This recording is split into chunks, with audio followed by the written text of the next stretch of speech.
Hi, everybody. Hope you're enjoying T3chFest. Now I leave you with Javier. An applause, please.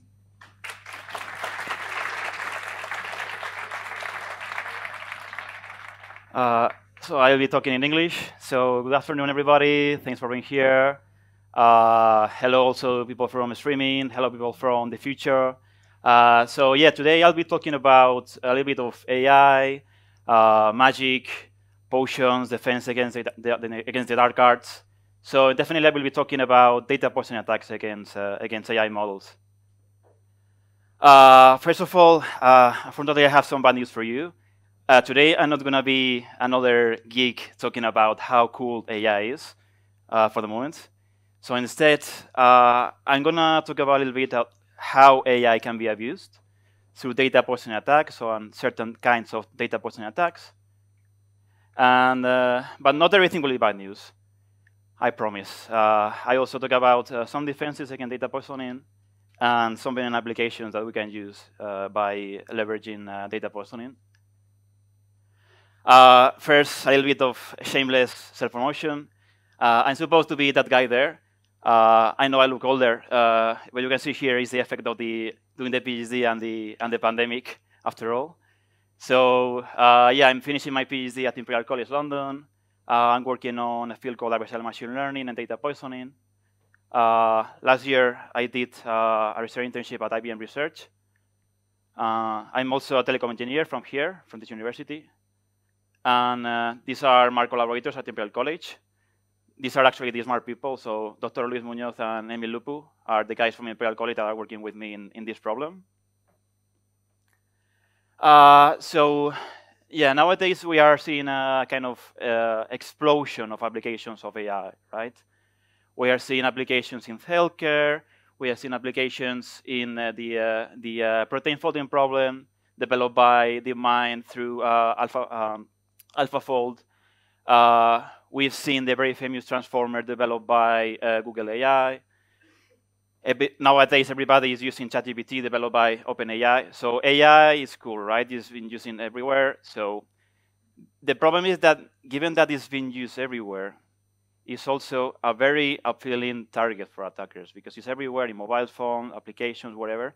Attackers can actually use AI as a weapon with malicious purposes.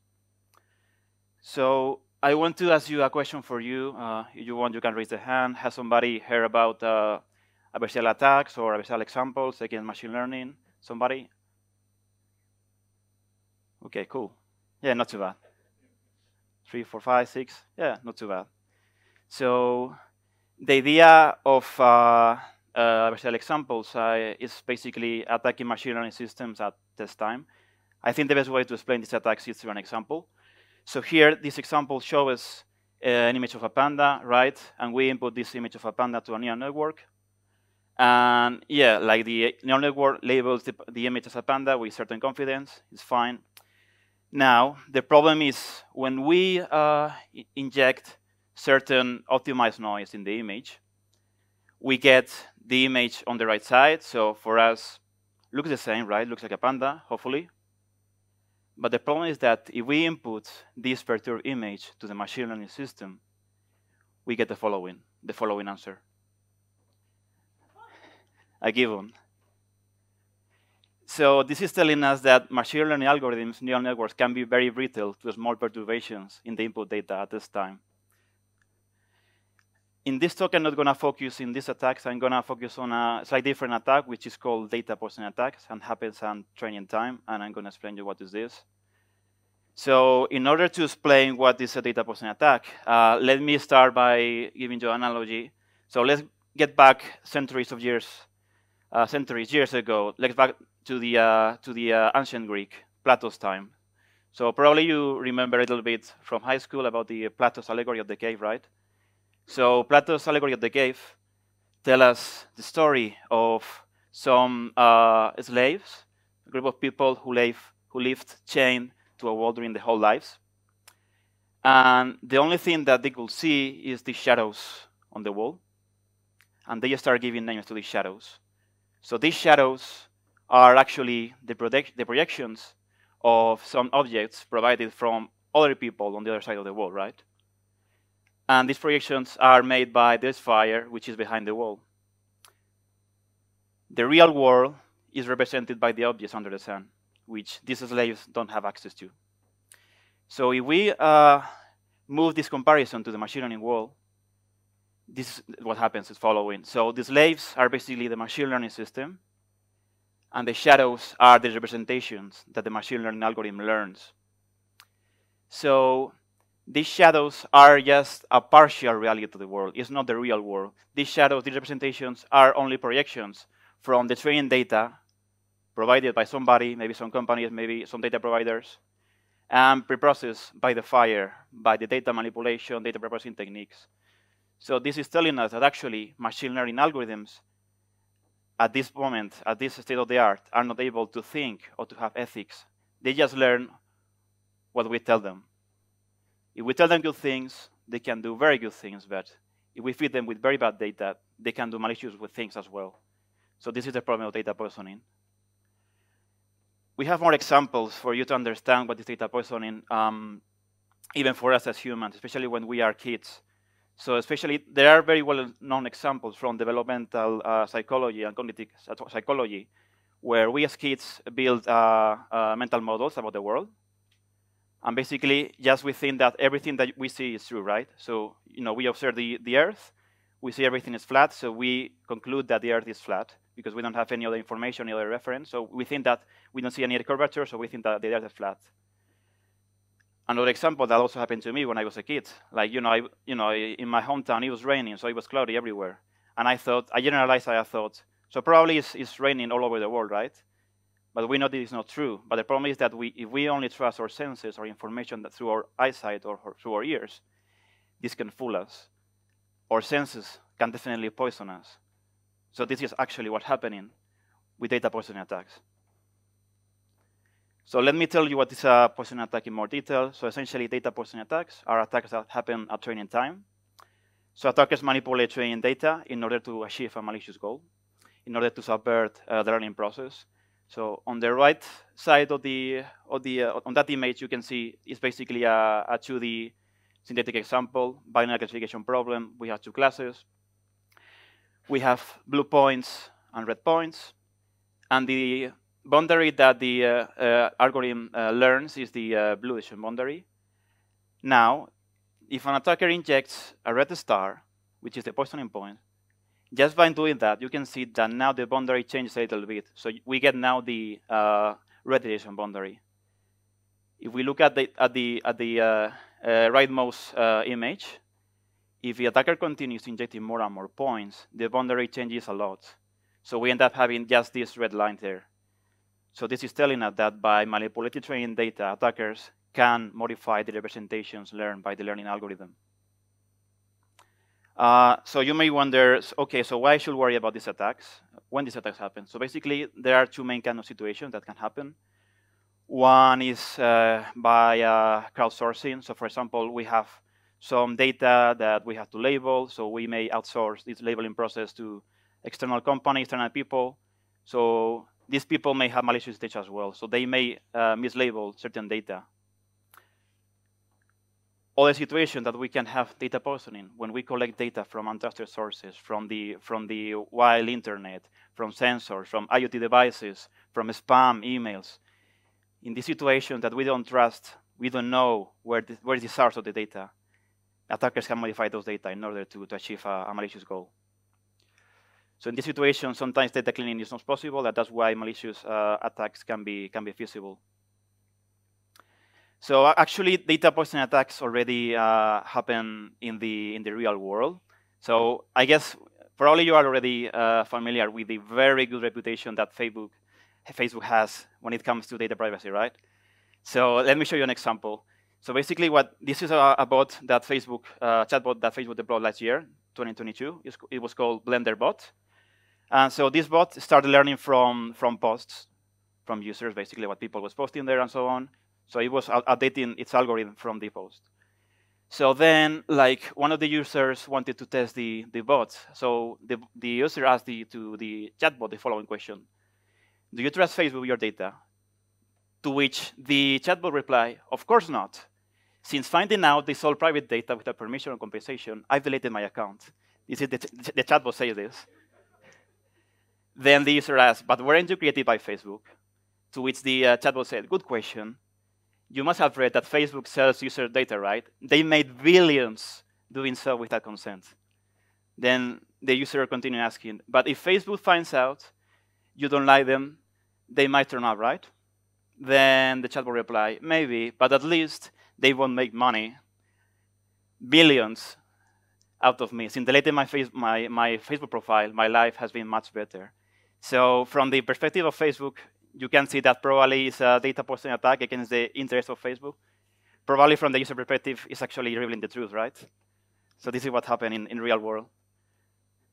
So this problem has already gathered a lot of interest from companies. Microsoft survey a couple of years ago, told that poisoning is the top perceived threat against machine learning for business decision makers. A lot of newspapers announced that the global market for AI cybersecurity is already expected to triple by 2022 to $35 billion. So this is telling that this problem is already important, and companies are starting worrying about this. Now, let me go a little bit more technical into the problem. Let me dive into it. So we can have, in data poisoning attacks, we can have basically two main of possible attacks. One is called error generic. So in error generic attacks, an attacker just wants to increase the error of the model as much as possible. They don't care about the particular classes. They just want a lot of error. Whereas in error-specific attacks, the attacker just wants to classify certain classes as a different class. So for example, they want to classify all the images that look like dogs as cats, for example. So in terms of, again, a synthetic example, 2D example, this is like a classification problem, 3 classes, blue, red, green, and then if we inject certain poisoning points here on the corners, green points, this is a error generating attack. So the attacker wants to, this is the original decision boundary, the blue lines. So the attacker just wants to change the decision boundary as much as possible. They don't care about the possible errors. Whereas in contrast, on the right side, we can see error-specific attack. So in this case, the attacker is a little bit more subtle.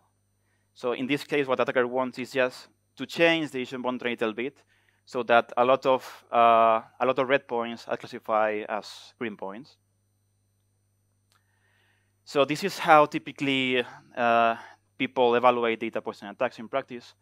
So as an attacker, you have access to clean data or noise, for example. You have a particular algorithm here, a box where you generate your poisoning data. Out of that, you get the poisoning samples. And then in order to evaluate the effect of these samples, you train the model on the poisoning data set. You get the poison model, and then you evaluate a particular metric, maybe the error, maybe the attack success rate, or something like that. So in this talk, I'm going to talk about a couple of methods, algorithms, how to generate poisoning samples. In terms of the attacker's goal, so I like to see attacker's goal in terms of the data pipeline process or the data cycle process. So there are several stages: problem definition, assumptions, data collection, data preprocessing, model selection, model training, model evaluation, model deployment, model monitoring. So the access point for the attacker, for example, could be through smartwatches or devices that send their data to the application, to the machine learning system. So the access point is the data collection process. From there, what the attacker can do, for example, they can do lots of things. They could, for example, compromise the data preprocessing. They could, for example, change the model that they selected and change the behavior parameters of the model. They could, at training time, they could actually maximize the energy consumption during training. They could contribute to climate change. And of course, like when the model is deployed, they can do a lot of different things: maximize the error, maximize the unfairness of the model, change the uncertainty of the model. So as you can see, there's lots of huge amount of things an attacker can do in this kind of attacks. Now let me talk a little bit about a kind of attack which is called optimal, and I'm going to tell you why. So optimal attacks, basically, from the attacker's perspective, has two main components. One is the attacker. So the attacker basically aims to maximize their objective function. And how they do that? By modifying the training samples, by modifying the features and the labels. Then these samples modified are used by the defender to train on them. And the typical assumption in optimal attacks is that the attacker has perfect knowledge about the model and the data. You may wonder why? It's because basically we are modeling worst case scenarios. So we want to be protected. We want to know what is the performance of the model and under this worst case, where the attacker knows everything about the model and the data. On the other hand, the defender, what they do is basically they train the model on the Poisson dataset. And the way that they train is basically, as you know, optimizing the parameters of the model. So these attacks are called optimal basically because the attacker aims to maximize the damage. What's the worst case? The maximal damage to the model. And basically, there is a mathematical tool to model these problems. I'm not going to go into the details, just maybe for you to know the name. These problems are called bi-level obtention problems. You can read a little bit more about that. So basically, the idea is that the attacker aims to maximize the error. And the way that typically we solve this is by looking for gradients. But in this case, the gradients are not with respect to the parameters. The gradients are with respect to the samples, the input samples. So attackers looks for the optimal perturbations for the input samples in order to maximize the error. So let me show you an example to make it more clear. So here again, we have a binary classification problem. We have red points. We have yellow points. And for example, for optimizing a single Poissonian point, what the attacker does is the following. So for example, they pick one of the yellow points, and they flip the label to red point. And what they do then, they train the model on that flip label point, and then they compute the gradient. They search for the optimal error, and they update the sample to the next step, and they repeat the process. They train the model on the optimized sample. They compute the gradient, and they update the sample all over again until the sample arrives to the yellow area. So the yellow area represents basically where the error is maximum. So the idea is to find areas in the training sample space, in the input space, where the error is maximum. So now, before training, the decision boundary was the solid line, and after training, with the final Poissonian point is the dash decision boundary. What happens if we inject more and more Poissonian points? So it happens the following.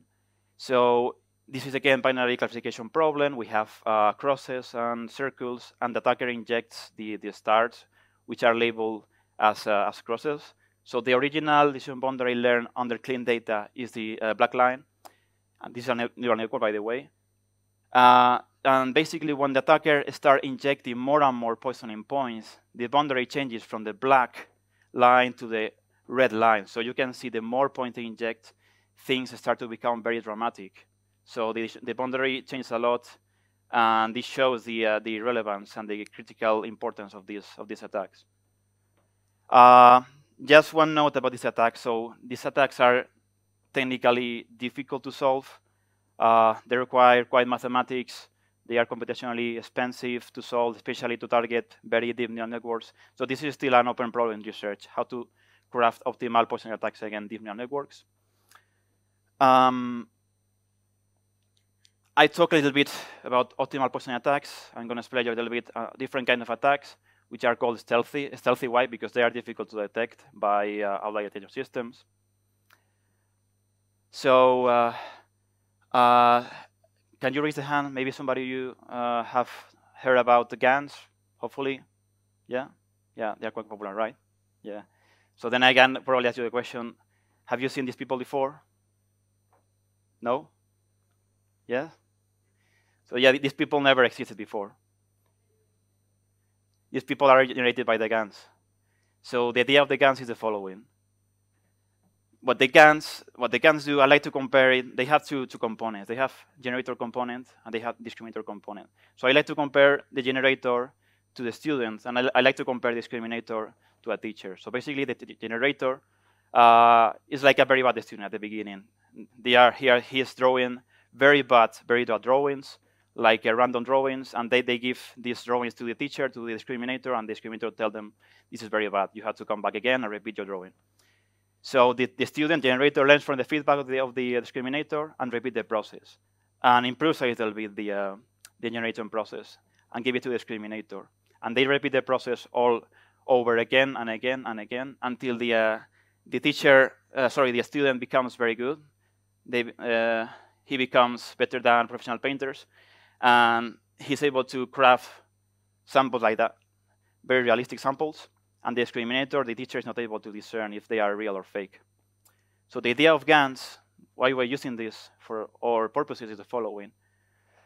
So as I explained before, the Gans, typical Gans, has two components, generator and discriminator, and we add a third component, which is the classifier. So the idea of having this classifier is to have two goals in our scheme. One goal is to generate synthetic samples that look realistic. So you cannot tell they are malicious. But on the other hand, make these samples have bad performance on the model. So they are actually increasing the error. So we are pursuing two goals: generating realistic samples, and at the same time that these samples are damaging your model, so you don't realize that. So we have two games in the formulation: generator discriminator, like I explained before, like the standard game, generate realistic data, and the other game is the game between the generator and the classifier. So the idea is to target the classifier so that we get some information about that classifier in order to optimize our samples so that they have some damage in the classifier. They can increase the error in the classifier. So we can learn distributions of data poisoning points. So the idea of using this scheme is to generate poisoning samples at the scale. So it's very easy to generate once the model is trained. And also allow us to control different detectability constraints. So the detectability constraints, I'm going to explain a little bit further, is basically the idea of constraining the training samples so that they look very similar to the original ones, they look very similar to the original distribution, and you are not able to tell if they are poison, they are malicious or not. So the idea is that we control these two goals. We control how realistic the samples look and the effect that I have on the classifier by this hyperparameter alpha. So for alpha equals 0, I can show you an example. This is a binary classification problem again. The original boundary is the dashed line. So for alpha equals 0 means that our scheme only focuses on the classifier. So we just aim to modify, to craft samples that have a lot of effect on the classifier. The problem, so we generate those red points there, which are labeled as green. The problem is that those points, yeah, they have a lot of effect on the classifier. They are able to shift a lot the boundary, but the problem is that those points can be easily detected. Why? Just by looking at how far they are from the original green points. You can basically set anomaly detection algorithms or outlier detection algorithms in order to detect those samples.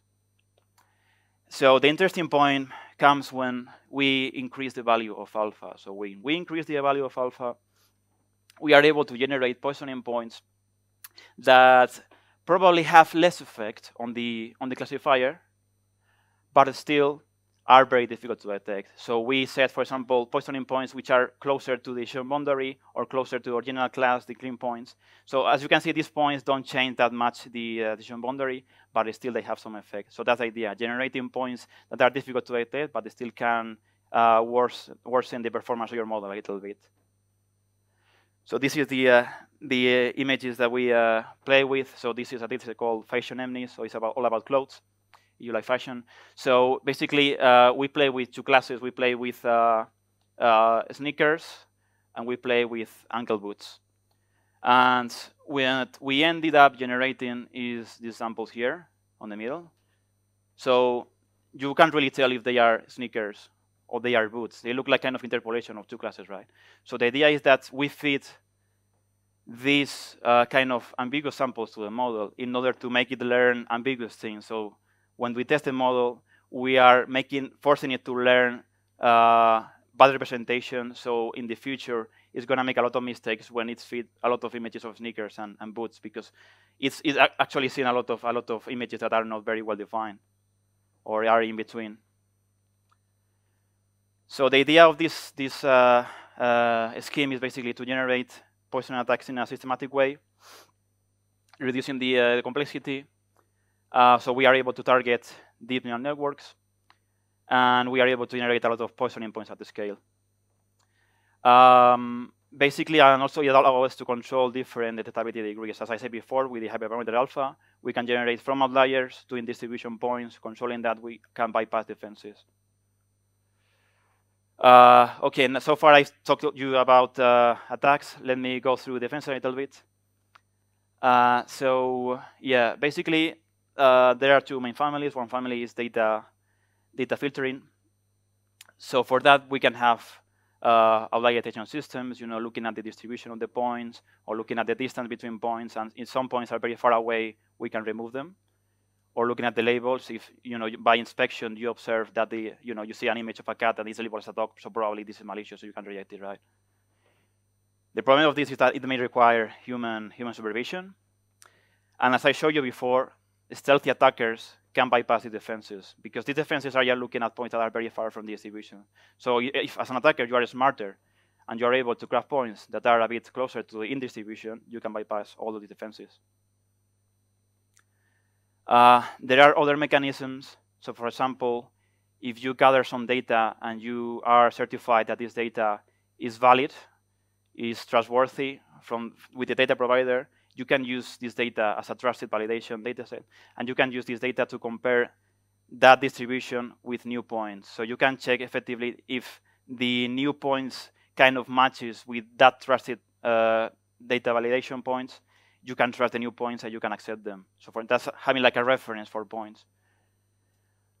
Other ways that you can do to defend your system, increasing the stability of your system by increasing the number of points, larger data sets, using stable algorithms like regularization, for example, or using combination of models or machine ensembles. So you can combine different opinions from different classifiers in order to get your output. And of course, if you think that your model may have gathered some data that you are not really sure about, I always recommend to design AI algorithms with security in mind. Always test your models with state-of-the-art attacks in order to see how your model behaves under these attacks. And you can do that. A lot of attacks are published on GitHub. So let me just show you an example of how, for example, making your model more stable can help to defend against data poisoning attacks. So this is a binary classification problem. Blue points, green points, and the boundary, original boundary, is the white line. Now, as an attacker, we inject the red point on the yellow area, so where the area is maximized. We change a little bit the decision boundary. We increase the error. Now, if we use a stable mechanism like regularization, so we shrink the parameters of the model, we make it more difficult for the attacker to find optimal points.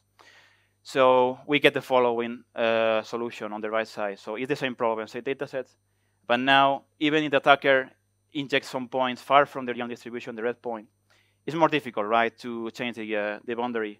So it means that regularization, learning the correct value of the hyperparameter of regularization, help us to protect the model against the attack.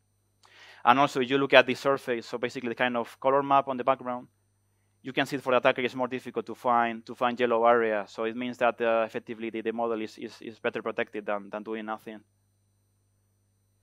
Okay, so now talk about defenses. Let me explain you a little bit about some possible benign applications of data poisoning. I told you a little bit before already about Facebook, social media. I don't know about you. Myself, I'm a bit tired that they use my data sometimes without consent, or maybe sometimes with consent, but I'm not sure really what they're doing with my data. They are learning some algorithms that you don't know for which purpose, or they maybe targeted you with some ads, for example. So me, myself, this is my opinion, I like to protect my data somehow. I like to protect the privacy of my data. I want to still use the social media, but at least I don't want the social media owner to use my data the way that they want. So the way that you can do that, for example, is by making personal data unexploitable, by doing something called unlearnable examples. So the idea of unlearnable examples is that you have, you take a selfie of yourself, you take a picture of whatever, looks cool, yeah, and then the idea is to add a small noise on the image again, so that you don't realize that there is noise there. You still look cute, you look handsome, you can upload it to Instagram to get more followers. It's cool. But the idea is that by using this noise, the machine learning algorithm of the social media, for example, cannot learn anything from that. So they cannot use your information. So you are kind of still using the social media, but the social media in particular is not taking advantage of you. So by using this noise, you can make the algorithm not learn because it thinks that actually there is nothing to learn from your data. By using that noise, the algorithm thinks that, yeah, I get enough information. This data point doesn't add me any information, so I can just put it aside in my algorithm. So this is just an example of a possible application. So imagine like you have, you have some access to some small data set of facial recognition applications, and you create, like you perturb this data set with a small noise. So it looks the same, cool, handsome people, beautiful people. So, and then you feed this data to the internet, and then the particular social media or the particular application about facial recognition collects this data. The idea is that now the learning algorithm of this system is not able to learn from this information.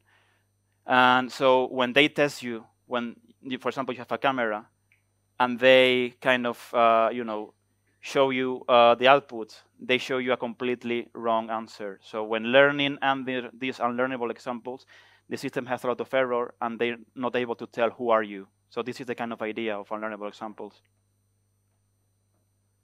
Okay, so just to wrap up, let me show you some takeaways for my presentation. Machine learning algorithms can be vulnerable to data poisoning. We need to understand what is the performance of the model in worst case scenarios if we think that the data is not trustworthy. Attackers can also be smart and use stealth attacks to bypass defenses. And we can use stability, like for example, globalization, in order to protect our model against attack. And finally, we can use also unlearnable examples to make our data unexploitable by standard systems. So yeah, also to wrap up, let me just compare state-of-the-art machine learning algorithms with a parrot. So yes, it's just a fun comparison.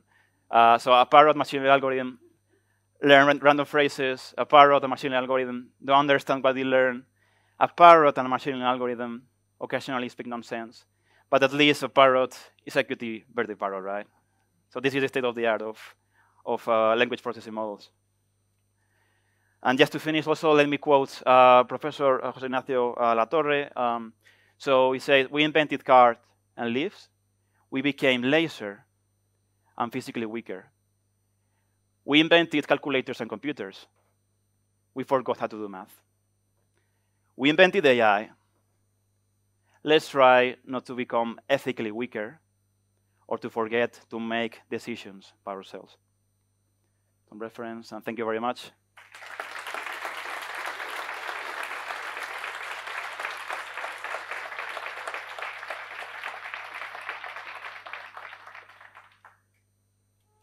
Okay, so now if you have some questions or...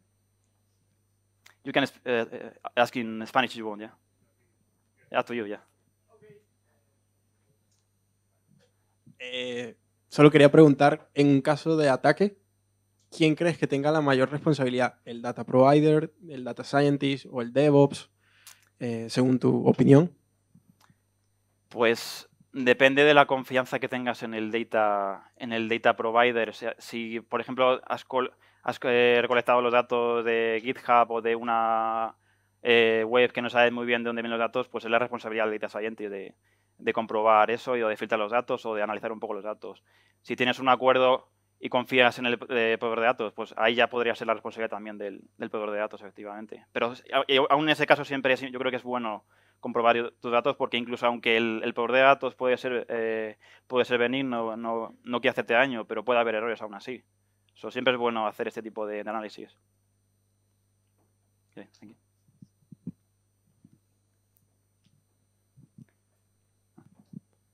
Hola. Bueno, primero, gracias por la charla. Y yo tengo una pregunta y es, una vez tan envenenado el modelo, ¿estás muerto o tienes cierta manera de recuperarte del error? ¿sabes? Que no sea Sí. tirar el modelo o volverlo a entrenar desde cero, sino alguna manera de volver a estabilizar el discriminatorio, ¿no? de la línea de clasificación en este caso. Pues sí, como tú dices, si el modelo es pequeño, si es un modelo lineal o una red neural pequeña, puedes reentrenarlo. Si el modelo es gigante, puede ser más problemático reentrenarlo. En ese caso, una de las cosas que ahora se están desarrollando es un problema en inglés, se llama Machine Unlearning, por ejemplo. La idea de Machine Unlearning es que usando una aproximación, por gradiente o lo que sea, puedes de alguna forma olvidar ciertos puntos. Entonces, por ejemplo, puedes usar ascenso por gradiente buscando cómo eliminar la influencia de ciertos puntos que piensas que pueden haber afectado tu modelo y puedes reducir el tiempo de entrenamiento en ese sentido. Machine Learning puede ser una buena opción. Si no, también puedes, en algunas situaciones puede ser también fine-tuning, y fine-tuning te puede ayudar a eliminar ciertos ataques, por ejemplo. Y también puedes analizar un poco los parámetros de tu modelo, las activaciones, y si ves que hay algunos parámetros que están muy por encima de lo que deberían, pues puedes a lo mejor solo reentrenar esa parte del modelo. Muchas gracias.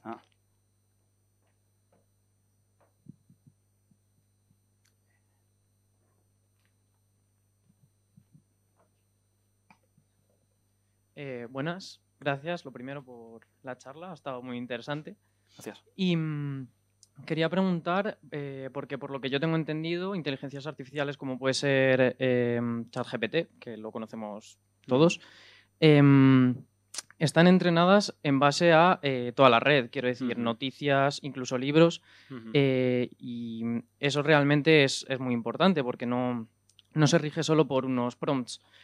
Sin embargo, hay otras que también tienen en cuenta los prompts de los usuarios. ¿Qué opinas respecto a eso? ¿Crees que es bueno tener en cuenta las dos? ¿Tener en cuenta solo los prompts, solo la información de la red? ¿Qué opinas sobre ese tema? Sí, el problema de los usuarios es que, como he explicado antes, con el bot de Facebook, que lo puedes envenenar de alguna forma. Entonces, hay que tener cuidado con los usuarios y a lo mejor pondría una persona para comprobar qué tipo de comentarios están proveyendo esos usuarios al sistema para que no aprenda de ello o que tenga más cuidado para aprender, ¿sabes? Entonces, sí, o bien o confías o pones a unos tipos bien pagados trabajando en ello que informen al sistema y lo alimenten con datos, o si no, si es de internet de todo el mundo puede aportar información al modelo, pues hay que tener mucho cuidado y a lo mejor contratar a la gente que compruebe los mensajes, vamos, el típico el que chequea, por ejemplo, en un chat los mensajes o que tienen insultos, por ejemplo, cosas así, ¿sabes? O cosas que no debería haber aprendido el modelo, por ejemplo.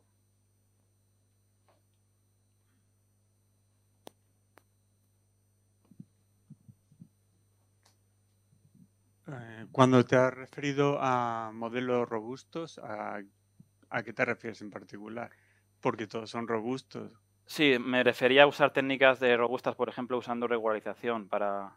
o sea, la idea de regularización es encoger los parámetros de tu modelo. Solo que, digamos, matemáticamente lo que haces es restringir la norma el valor de los parámetros.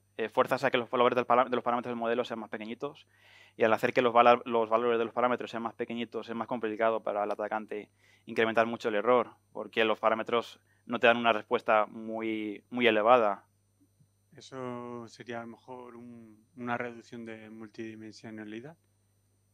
Sí, por ejemplo, también podrías reducir la dimensionalidad del modelo, hacer model compressing, que se llama, para reducir el número de parámetros y para también hacerlo más difícil para el atacante, sí, efectivamente.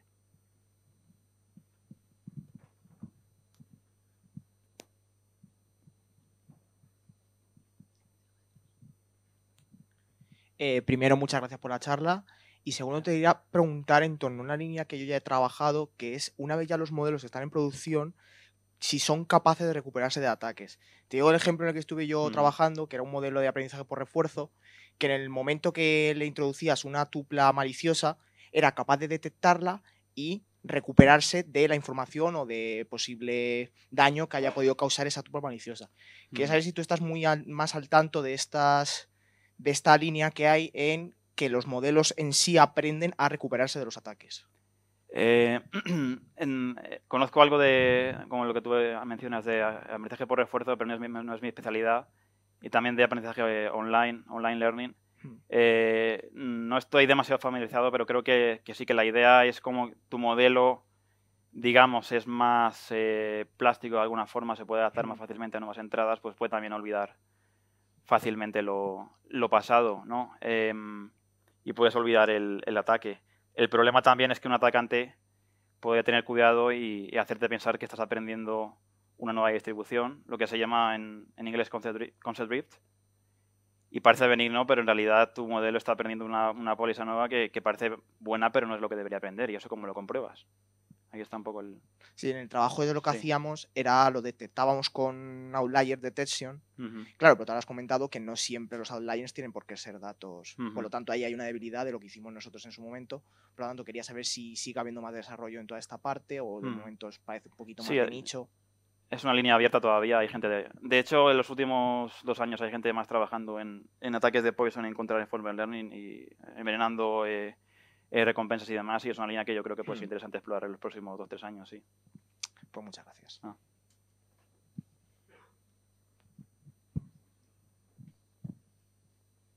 Vale, pues si no hay más preguntas, pues un aplauso.